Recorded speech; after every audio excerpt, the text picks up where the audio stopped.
Allah is my heart's speech. Your mercy is what I beseech. Keep in my heart your remembrance, and in your deen allow me to advance. Help me in my quest. Permit me to pass the ultimate test. Help me in my quest.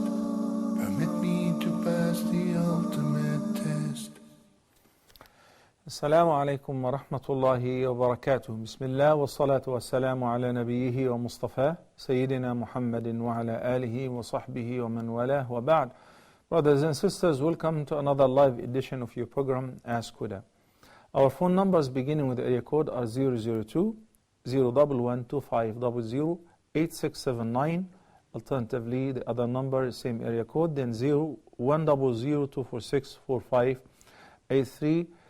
The email address is ask@huda.tv, and my Facebook page is Dr. Muhammad Salah Official. Without any further ado, we already have a caller on the line. Assalamu alaikum wa rahmatullahi wa barakatuh. Sister Salma from the United States. Assalamu alaikum, Sister Salma. Welcome to Ask Huda. Assalamu alaikum, Sheikh Salah. How are you? Wa alaikum salam wa rahmatullahi wa barakatuh. I'm just fine, alhamdulillah. Thank you for asking, Sister Salma. Barakallah fiki. Sheikh Salah, how is your mother now? Alhamdulillah, she's been discharged from the hospital and she's doing much better. Alhamdulillah, by the leave of Allah, and thank you, all of you, for your dua. Barakallah fikum. Sheikh Salah, I have questions.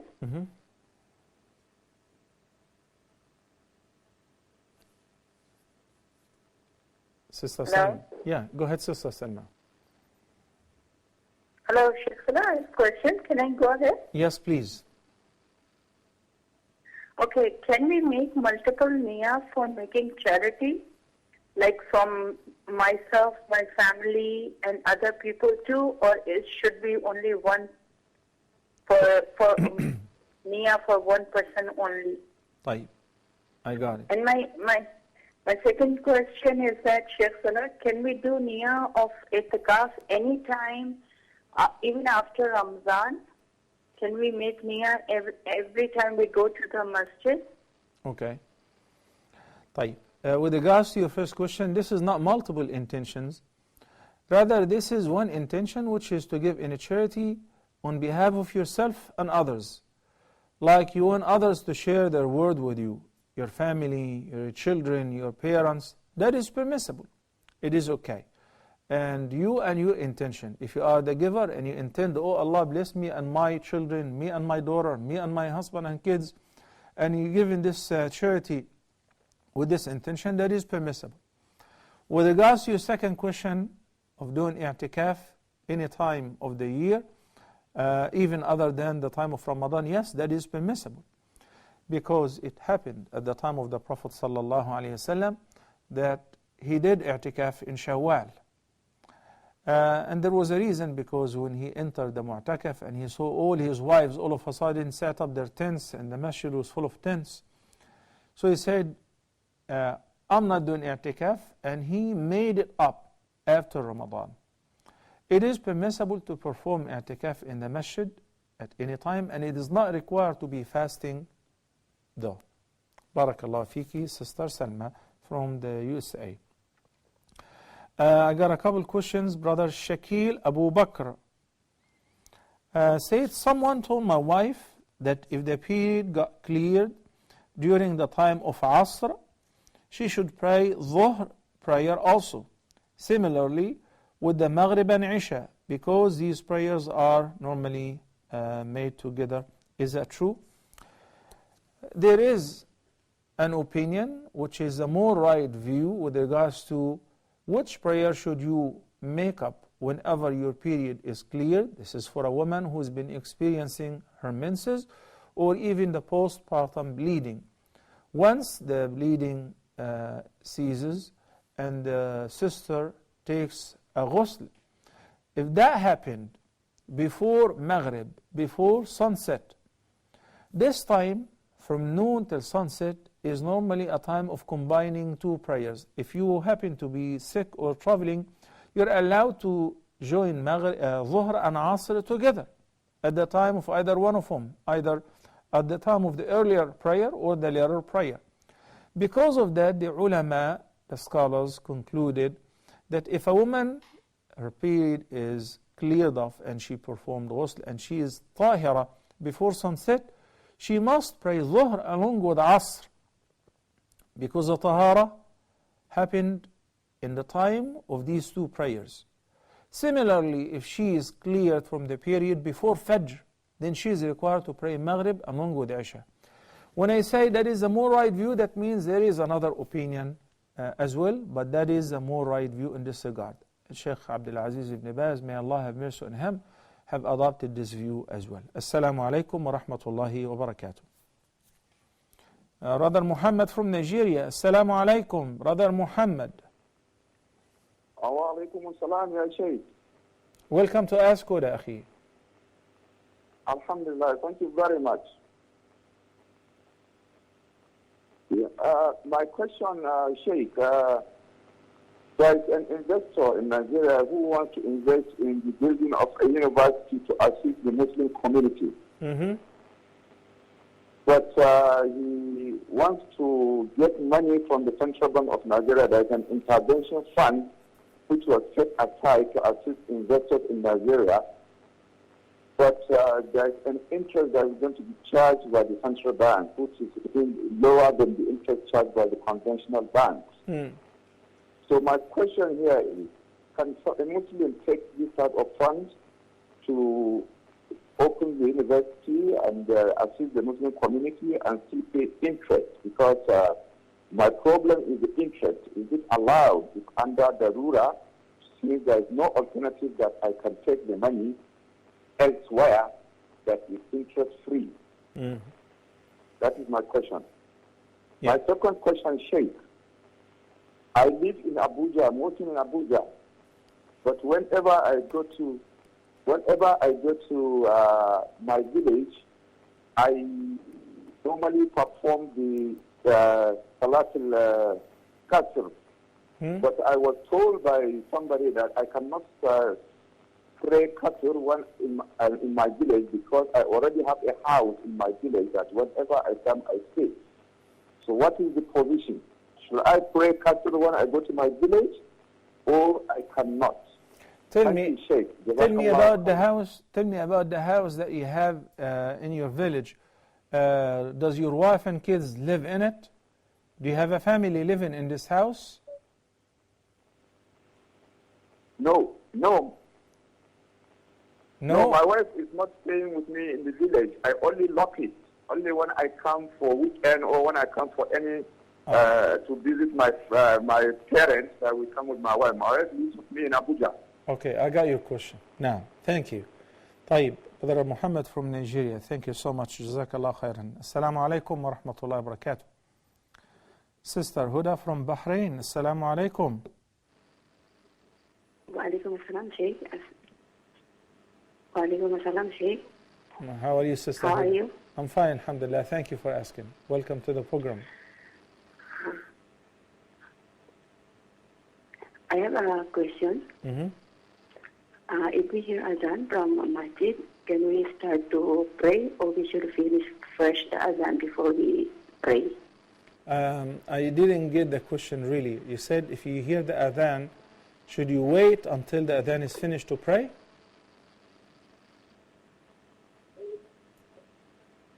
Yeah. Okay, so if you're praying at home and the Adhan starts off, should you wait until the Adhan finishes, or you can just pray right away? That is your question.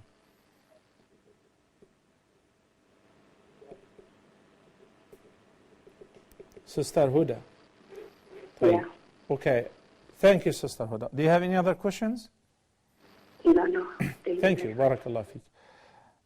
Earlier, Brother Muhammad from Nigeria asked about borrowing money from a conventional bank in order to build a university to serve the Muslim community. This is a private business, and this is a profitable business, which is perfectly fine. But he said that is going to be an interest-based loan. We'll have to pay interest on that. Once the loan is interest-based, this is defined in Islam as riba, and it is prohibited. And whatever is prohibited in Islam, we are commanded to abstain from it, to stay totally away from it, unless if there is a necessity, a matter of saving lives, a matter of that we cannot live without it. It's necessity. There is a difference between the necessity and the need. Necessity and the need. I understand, according to my humble understanding, that the universities, the schools, and the hospitals is the responsibility of the country. For every province, they should build a school or university to serve the local people in this area. If somebody would like to open a private business, a private school, thank you so much, with a good intention of assisting the Muslim community and producing scholars and scientists in every field, this is great. But we cannot twist the rules in order to fulfill a good cause. So the goals do not justify the means in Islam. Goals and means both have to be legal. Allah the Almighty said that sometimes the person is allowed to deal with the haram, but with a limit due to necessity. When He said, فَمَنِ اضْطُرَّ غَيْرَ بَاغٍ وَلَا عَادٍ فَلَا إِثْمَ عَلَيْهِ.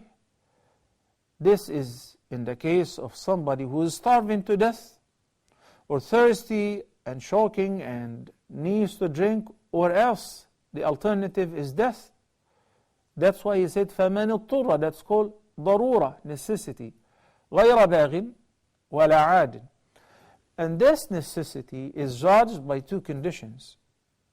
غَيْرَ بَاغٍ, the person initially knows this is haram, he does not desire it, he does not like it, and if it is not the necessity, he would not have dealt with it. Number two, وَلَا عَادٍ. When he deals with the haram, he would only take with a limit to survive. He would not eat to his fill. He would not eat until he is satisfied. He would eat from the haram, whether it's maita or pork, or drink from what is prohibited, wine, alcohol, or any intoxicant, just to spare his or his life. In this case, it is permissible if you fulfill these two conditions. But if it is not a necessity, then back to the original rule, which is it is not permissible to take an interest-based loan. Barakallahu feekum. And may Allah guide all of us to what is best. Ameen. Sister Huda from Bahrain inquired about if a woman at home and she hears the adhan started off, is she allowed to offer the prayer right away, or she's required to wait until the adhan has finished, then she can offer her prayer? Once you hear the adhan, al-adhan in Arabic, lughatan, in the linguistic meaning, al-i'lam, the announcement that the time of this prayer has entered. In other words, in Ramadan, and whenever you're fasting, whether in Ramadan or any other voluntary fasting, we say, once you hear the mu'adhin, the caller of the adhan, at Maghrib, at sunset, says, Allahu Akbar, it is not just permissible to break your fast, it is a sunnah to hasten to break your fast, because the time has entered. What if somebody got up once he heard Allahu Akbar and offered the prayer? It is valid. Especially if a woman who does not have to pray in the masjid, rather she is recommended to pray at home. She is permitted to pray once she hears the adhan, even if she does not wait until the adhan finishes. Sometimes the adhan, the mu'adhin in your neighborhood takes his time. And sometimes once he finishes, another mu'adhin will start off. You don't have to wait for this or that. But why do we wait if it is not required? There is a difference between what is required and what is mandated, and the sunnah, and the opportunity of repeating after the mu'adhin. You know, if somebody was about to enter the bathroom and heard the mu'adhin saying, Allahu Akbar, wait. If you don't have an urge to answer the call of nature, to enter the bathroom, wait. Why? So that you can repeat after the mu'adhin. Because you're not allowed to say any words of praises or mention the name of Allah or His Messenger sallallahu alaihi wasallam in the bathroom. You're not allowed to speak unless if it is necessary. You need to. So when the mu'adhin says Allahu Akbar, there is a great virtue for repeating after the mu'adhin. He said, peace be upon him, إِذَا سَمِعْتُمُ الْمُؤَذِّنَ فَقُولُوا مِثْلَ مَا يَقُولُ. Whenever you hear the caller to adhan, to the prayer, repeat after him. Say exactly as he says, except whenever he says حَيَّ عَلَى الصَّلَاةِ or حَيَّ عَلَى الْفَلَاحِ, then it is prescribed to say instead, لَا حَوْلَ وَلَا قُوَّةَ إِلَّا بِاللَّهِ. There is no might nor power but with Allah. Then ثُمَّ سَلُوا اللَّهَ لِيَ الْوَسِيلَةِ. The Prophet ﷺ said in the same hadith, then ask Allah the Almighty to grant me al-wasila, which means the means of approach. The means of approach. فَإِنَّ مَنْ سَأَلَ اللَّهَ لِيَ الْوَسِيلَةِ. For him who would seek the wasila, ask Allah to grant me al-wasila, حَلَّتْ لَهُ شَفَاعَتِي, which means my intercession will be due for him on the Day of Judgment. Again, there are many hadith that we read sometimes in the elevator concerning the virtues of saying the dhikr or this dua, and we're very negligent. No. Take advantage of what you see, of this poster, of this ad. Read the hadith. Reflect upon it. The hadith is such a great hadith. All of that we're talking about the virtues of repeating after the mu'adhin.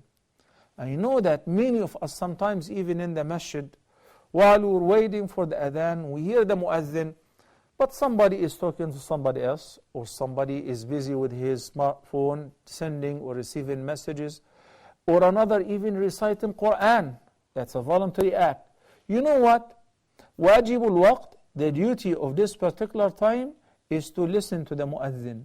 Then repeat after the mu'adhin.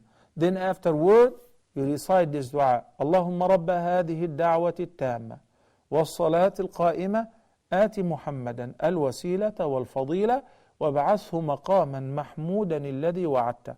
Which means you're invoking Allah via the means of approach of this particular adhan which has been called, and this prayer which is due to be offered to grant Prophet Muhammad sallallahu alaihi wasallam al-wasila wal-fadila, superiority, and the praiseworthy position, which is a position of ash-shafa'ah on the Day of Judgment. That's why he said, peace be upon him, whoever will do so will be eligible for my intercession on the Day of Judgment.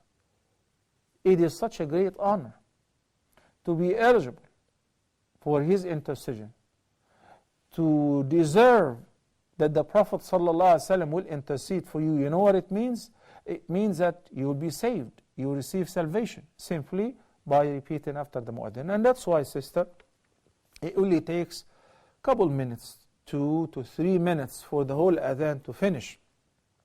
No big deal. We spend 10 minutes, half hour, an hour, 2 hours over the phone, especially if you have free time, 3 minutes, chatting. Couple minutes won't harm. Pay attention to the mu'adhin, repeat after him, and say this particular dua, then offer your prayer. But the direct answer, am I allowed to start my prayer immediately after I hear the adhan, since I'm not praying jama'ah in the masjid? Yes, you are allowed. Barakallahu feek. Sister Ferial, and I'm not going to say the last name. I shouldn't even say the name. Assalamu alaikum wa rahmatullahi wa barakatuh. Sister Zahra from the KSA. Assalamu alaikum. Assalamu alaikum, Sheikh. Wa alaikum assalam wa rahmatullahi wa barakatuh. How are you, Sheikh? How's your mother? Just fine, alhamdulillah. Thank you for asking. May Allah bless you, Sister Zahra, and your family. Thank you. I have a 2 question, Sheikh. Regarding, this one is regarding my mother especially. So it is said that we should obey our parents and take care of them if they're in the old age. But I have this question. My father have a 2 family, And like for example, I'm getting married soon, inshallah. So I Inshallah. want to invite my sisters, which is the second family of my father. But my mother doesn't want me to invite them. I don't know what's the reason behind. Whom should I obey? My father or my mother? Because my mother don't want me to invite them. He said, I will not attend your wedding if you will invite them, this family. So whom should I will obey, my mother or myself? Because I want to invite my sisters also.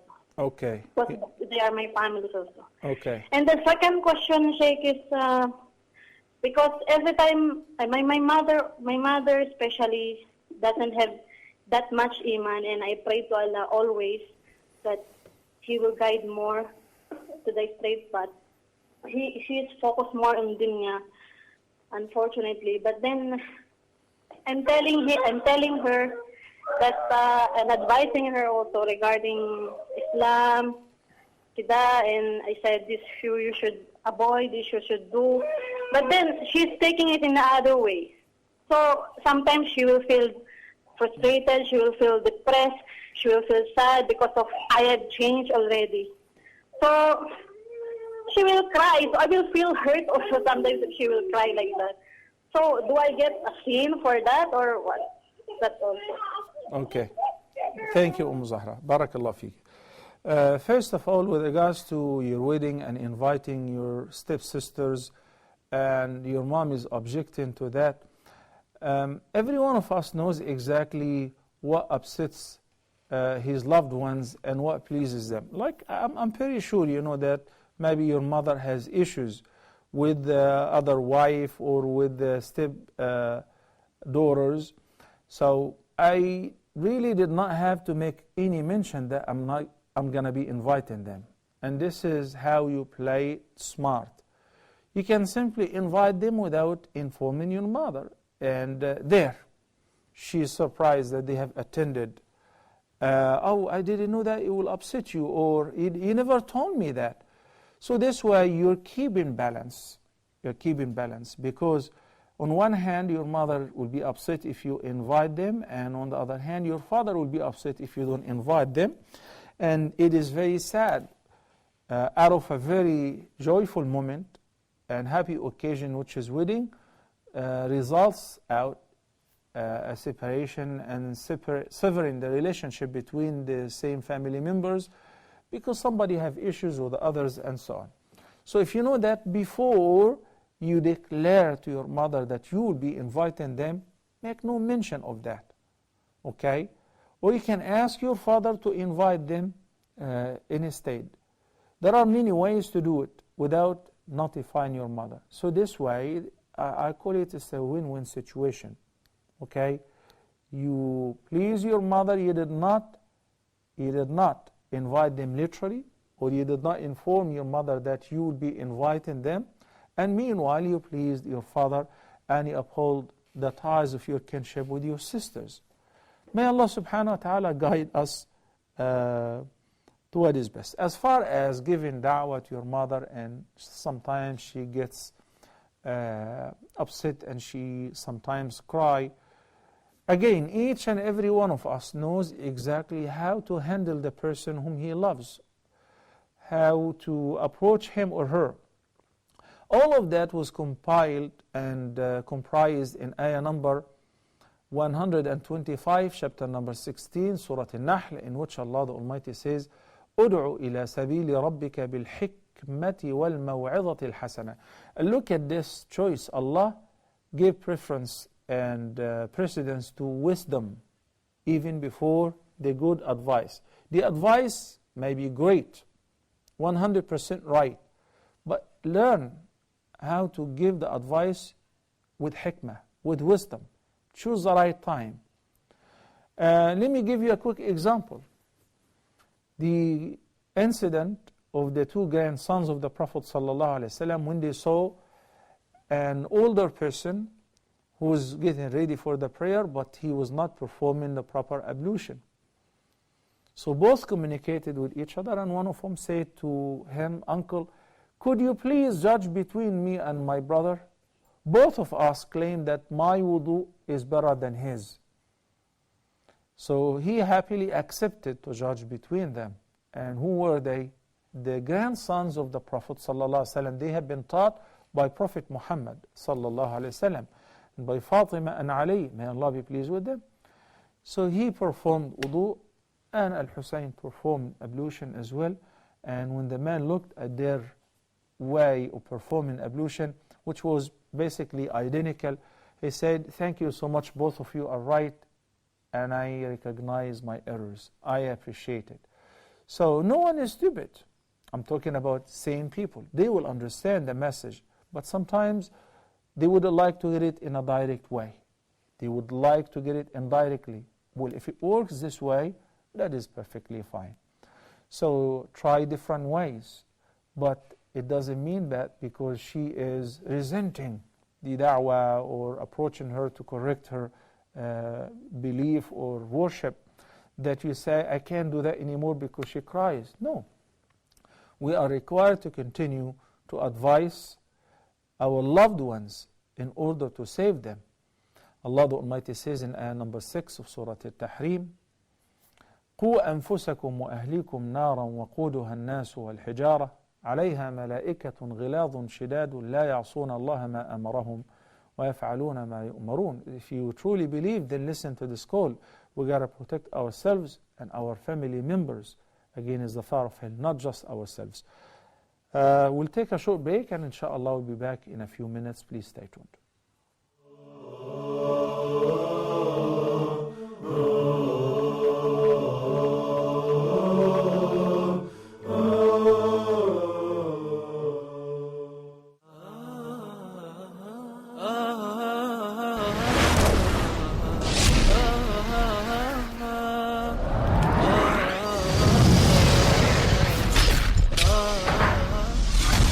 O Allah, to you belongs all praise.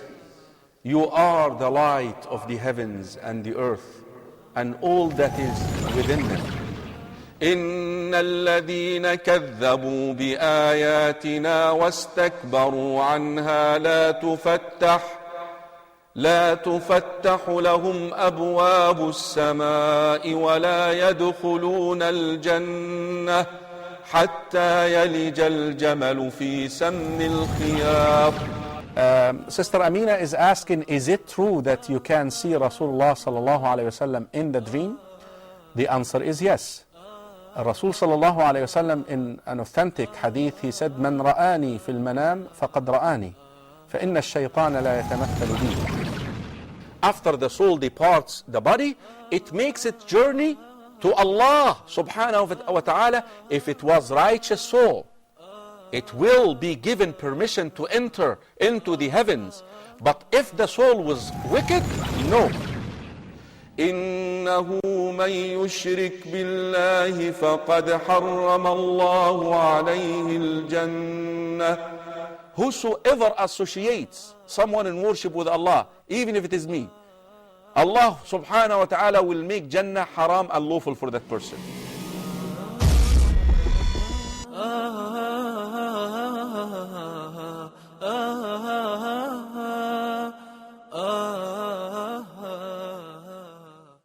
Huda TV's social media sites are the best way to contact us from anywhere around the world.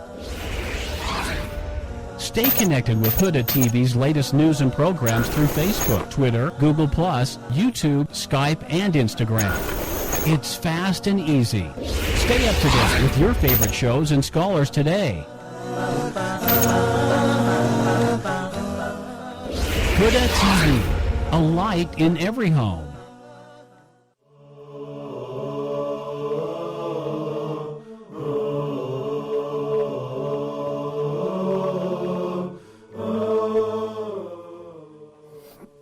Assalamu alaikum wa rahmatullahi wa barakatuh, and welcome back. Assalamu alaikum, our first caller in the second segment, Brother Samir from Sudan. Salam, Sheikh. Wa alaikum salam wa rahmatullahi wa barakatuh. Welcome to Ask Huda, Akhi. Okay, thank you. Nice to see you. I'm happy to see you again. My question is, in a place where I'm living, people are mixed, people are living, being mixed. You have one home here, Islam. The other home is Islam. Like we have much mixed. Sometimes they invite you when they have a celebration, a holiday, something like that. When I'm talking about non-Muslims. And when they invite you, they have like alcoholic drink, of course, the foods, blah, blah, whatever. For example, you go and take part and take the food, and maybe you come back, okay, saying thank you, have a good holiday, blah, blah, you come back to your home. My question is it totally permissible to go and take part to that ceremony with those guys? Assalamu alaikum. Alaykum salam wa rahmatullahi wa barakatuh. Sister Ruqayya from Egypt is next on the line. Assalamu alaikum. Welcome to Ask Huda. Wa alaikum assalam wa rahmatullahi wa barakatuh. How are you, Sheikh? I'm fine, alhamdulillah. Thank you for asking. Yes, Sheikh. I need some verification, Sheikh. Mm-hmm. I need some verification about Salat al-Duha and Subhat al-Duha. Okay. And the other question is, while answering the call of nature, am I going to wipe my socks again while performing ablution? Okay. And another question is, while for a married couples, Mm-hmm. is it permissible to use other drugs regarding marital intercourse? Okay, you mean catalyst, for instance, or stimulant? Yes. Okay. Yes. No, Okay. medicine for anything. What do you mean for anything? To For desire. For Okay. desire. Okay. Thank you, Sister Ruqayya. Sister Abdullah from the KSA. Assalamu alaikum. Wa alaikum assalam wa rahmatullahi wa barakatuh. Sheikh, first of all, I'm glad to know that your mother is doing fine, alhamdulillah. Thank you so much. I appreciate it. It is indeed through the blessings of your dua. May Allah bless you all. Thank you. Ameen. Brother, my question is that, alhamdulillah, I started praying tahajjud, and I try to wake up as early as possible. I wake up around half an hour early. But the problem with me is that once he told us that it is best to ask for dua in sujood. So what I do is I end up spending more time in sujood than in qiyam. Basically, I'm asking Allah Ta'ala more than praising Him. And my native tongue is not Arabic. So, and you told us that it is okay to ask Allah Subhanahu wa Ta'ala in your own native language. And I know a handful of Arabic du'as. So I spend more time. I spend 4 rakas of tahajjud and witr instead of 8 or 10. I can do 8 and 10. Is it okay? Because I'm doubting myself. Am I doing the right thing? Is it okay to ask more than praise Allah Subhanahu wa Ta'ala? Please, can you solve my problem? Okay, sure, inshallah, Sister Abdullah. Congratulations that Allah has guided you to the virtue of praying at night and tahajjud. And I would like to inform you that dua itself is an act of worship, not just a regular act of worship. It is one of the greatest forms of worship. So when you say, "Oh Allah, give me a child. Oh Allah, make my children righteous. Oh Allah, give me a good health. Oh Allah, save this, make..." The dua itself and asking from Allah is al-ibadah, is the actual worship. But I will still answer your question, inshallah, when I come to it. Sister Aisha from the KSA. Assalamu alaikum. Alaikum salam.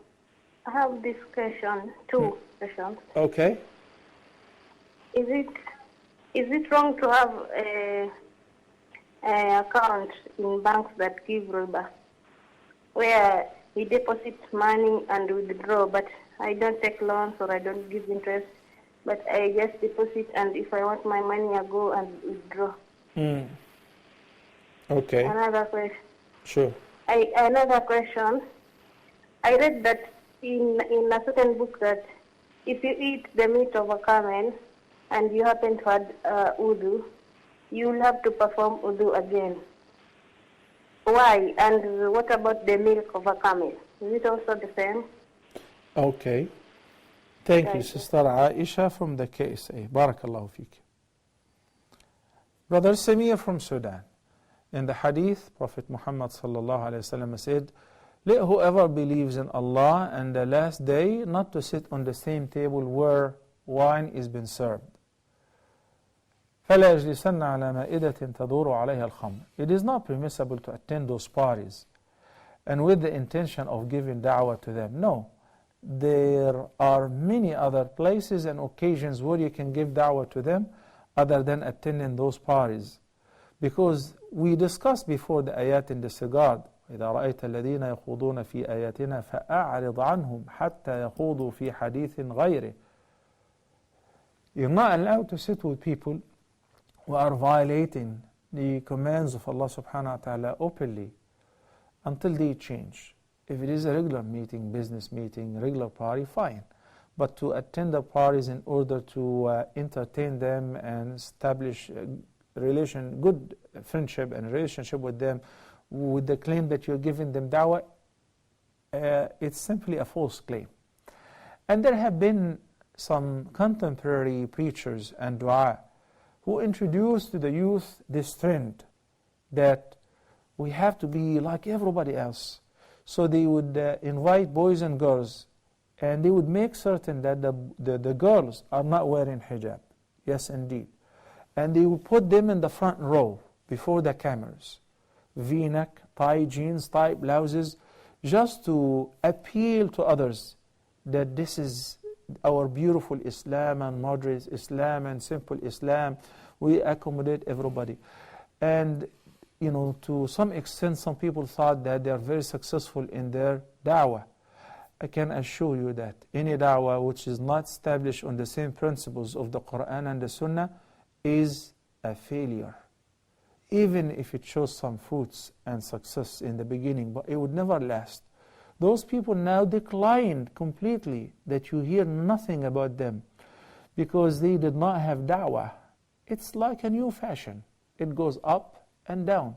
But the da'wah of the deen of Allah subhanahu wa ta'ala is steady and is always the same. So follow the methodology of da'wah that is presented in the Quran in Surah Ibrahim, for instance. And in many ayat in the Quran, as I refer to, number 125 of Surah Al-Nahl, and in the method of giving da'wah presented by the Prophet sallallahu alaihi wasallam, and do not choose otherwise. Like what you suggested is a refuse way of giving da'wah to people. Assalamu alaikum. Brother Ali from Oman. Assalamu alaikum wa rahmatullahi wa barakatuh. Wa alaikum assalam wa rahmatullahi wa barakatuh. How are you, Sheikh? I'm fine, alhamdulillah. Thank you for asking. How about yourself, Brother Ali? Alhamdulillah Rabbil Alameen. We pray Allah subhanahu wa ta'ala to bless your mother and bless her with the Ameen. Thank you so much. And all our mothers and our parents, may Allah bless you all. Thank you so much. Jazakallahu khairan. Sheikh, I have got two questions to ask you. Naam. So question number one is, are we supposed to say anything after reciting Quran or after learning Quran, like Sadaqallahu al-Aliyyul Azim or Sadaqa Rasuluhu Nabiyul Kareem? Okay. This is my first question, Sheikh.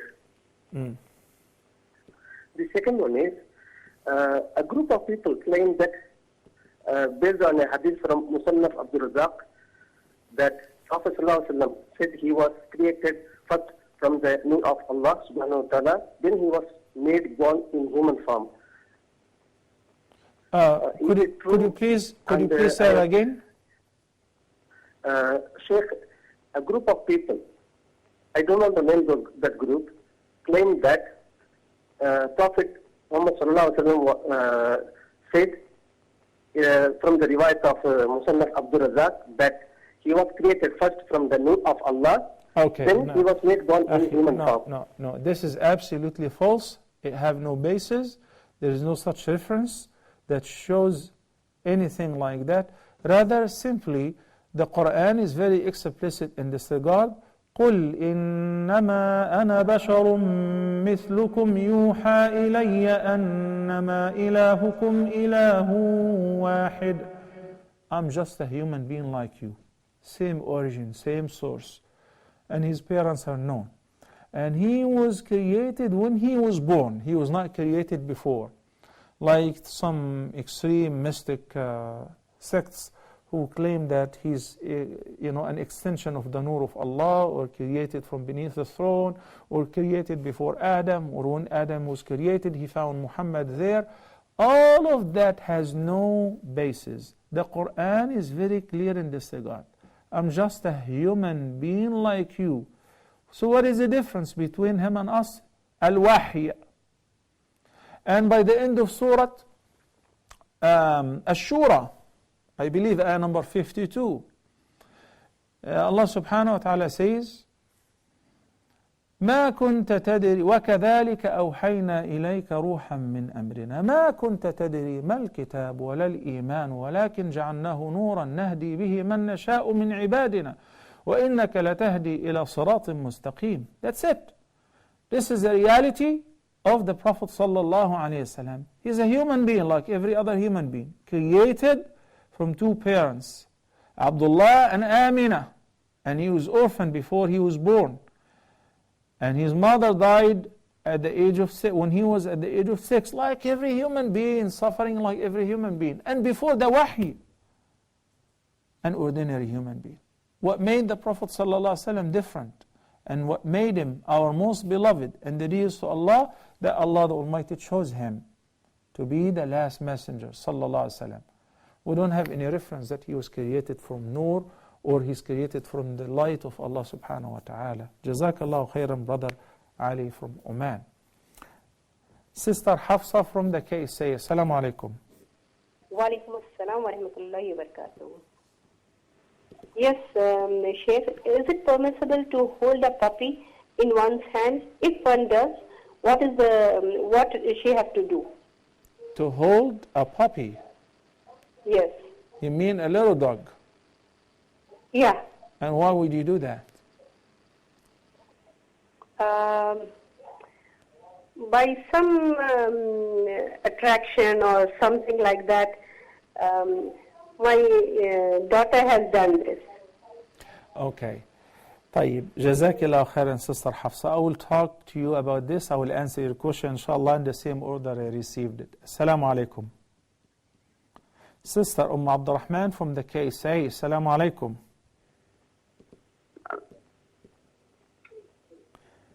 Wa alaikum salam wa rahmatullahi wa barakatuh. Sheikh, this is a prelude to, extension of my previous question. Last episode I had asked you regarding eating in a neighbor's house who is working in a bank. Yeah. You had answered just half part of my question. That was very clear, Jazakallahu khair. But the remaining part, are we allowed as neighbors if they invite us to eat in their house? Sure. Okay. I will elaborate on that furthermore, inshallah.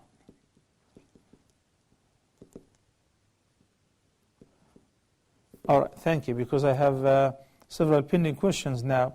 Sister Ruqayya called earlier and she asked, what is the difference between Salatul Duha and Subhatul Duha? In the sound hadith which is collected by Imam al-Bukhari, Aisha radiyallahu anha narrated that إن كان رسول الله صلى الله عليه وسلم لا يدع العمل وهو يحبه خشية أن يفرض على أصحابه وإني لأصلي سبحة الضحى وما رأيت رسول الله صلى الله عليه وسلم يصليها. This hadith is a reference to what you just said. She said sometimes the Prophet صلى الله عليه وسلم used to stop doing some good deeds despite the fact that he would like to do it. And she gave an example. But she said, why would he do that?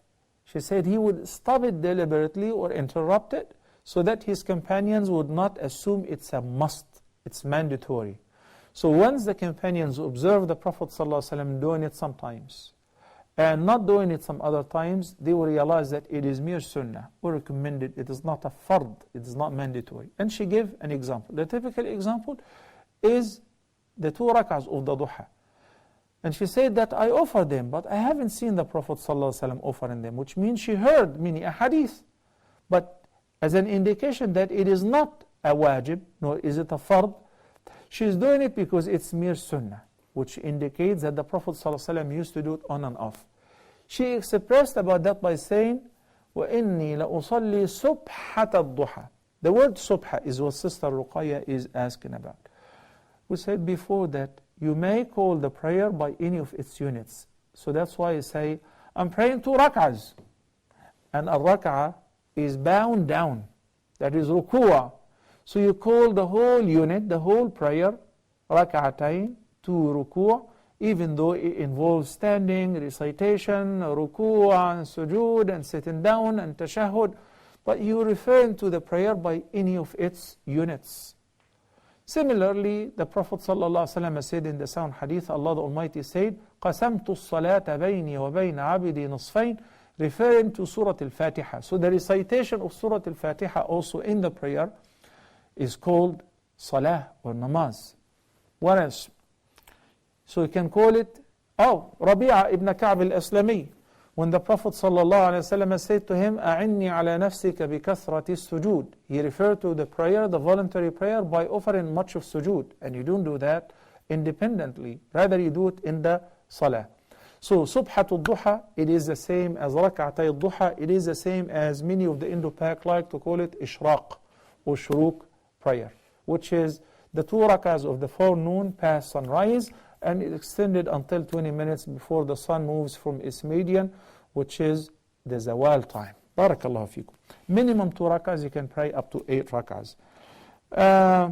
Yes, you may wipe over your socks, cotton socks, leather socks, as long as you put them on while having already wudu. So next time when you perform wudu, you don't have to take them off. Whether it is winter or summer, even if you don't have a reason, it's permissible to simply wipe over them, the top, not the bottom, with the 4 fingers, with fingers, over the top of your right foot, and the left fingers over the top of your left foot. This is for a resident. If you're not traveling, you're allowed to do that for a whole day and night, 24 hours, from the moment you start wiping over your socks or leather socks or your boots. If you're traveling, you're given a long extended period of 72 hours or 3 days. Is it permissible to take medications to enhance the sexual relations? Some aphrodisiac?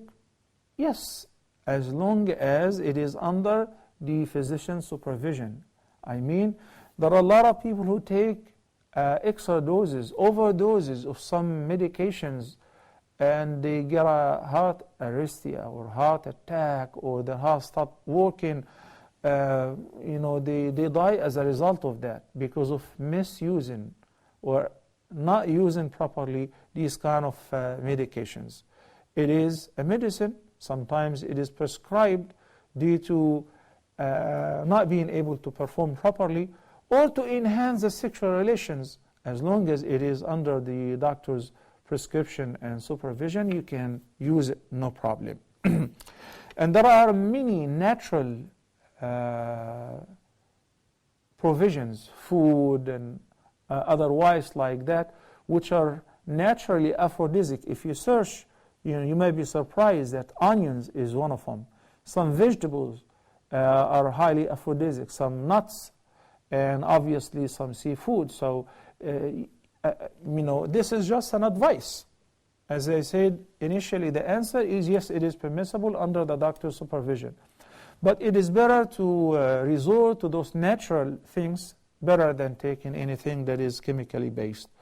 Abdullah, and making dua, long dua in your sujood.